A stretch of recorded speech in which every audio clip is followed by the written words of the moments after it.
नमस्कार, तेज खबर 24 में आपका स्वागत है। मैं गौरव।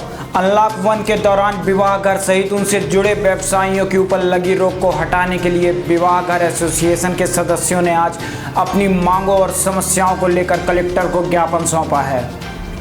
इस दौरान एसोसिएशन के सदस्यों ने बताया कि प्रशासन द्वारा वैवाहिक कार्यक्रम के दौरान 50 लोगों के आने की अनुमति दी जाती है, लेकिन इस अनुमति पत्र में नीचे घर से कार्यक्रम किए जाने का उल्लेख किया जाता है, जिसको प्रशासन द्वारा संशोधित किया जाए। साथ ही 50 लोगों की संख्या बढ़ाकर 100 की जाए।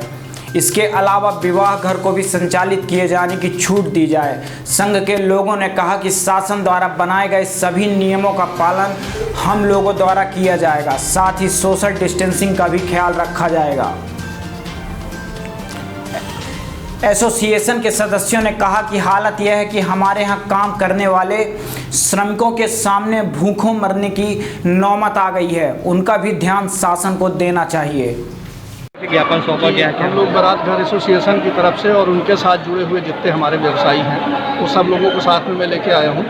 जैसे बहुत सारे व्यवसाय जुड़े होते हैं, फ्लावर डेकोरेशन है और आतिशबाजी है, ब्यूटी पार्लर है, डीजे वाले हैं, इवेंट वाले हैं, फूलमाला वाले, बहुत काफ़ी लोग हैं उसमें, फोटोग्राफर्स हैं। तो हम लोग सब लोग मिलकर अभी ये निवेदन करने आए थे कि जैसे हम लोगों को अभी 50 आदमी की अनुमति दी जाती है यहाँ से कलेक्ट्रेट से शादी करने के लिए, पर उस अनुमति में नीचे लिख दिया जाता है घर से। तो पहली चीज़ तो ये हम लोग निवेदन कर रहे थे कि वो घर से वाला शब्द हटा दिया जाए। और बहुत सारे ऐसे लोग होते हैं जिनके घर छोटे छोटे होते हैं, तो उनको ये रहता है कि भाई वो बारात घर से भी कर सकते हैं, 50 आदमी का है, हमारे यहाँ सामंजस्य स्थापित हो जाएगा उनका, तो हम लोग बारात घर से करेंगे।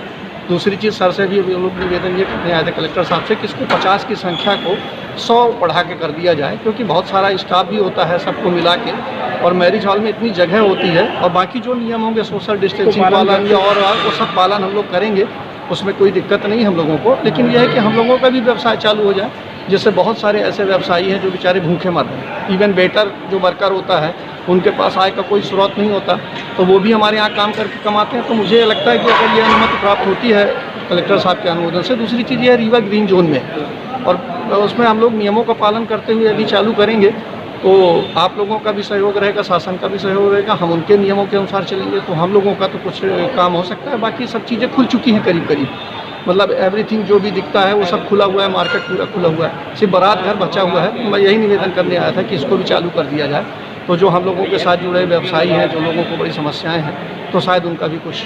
अभी आश्वासन क्या मिला कलेक्टर से? अभी कलेक्टर साहब ने बोला कि हम लोग तो बहुत इंटरेस्टेड हैं कि ऐसा कुछ हो जाए कि जिससे आप लोगों का भी काम हो। तो मैं अब आगे उसके विषय में बात करके और फिर आप लोगों को बताता हूँ। शुभ नाम आपका? मैं विजय निगम बोल रहा हूँ, उत्सव राजविलास मैरिज हॉल।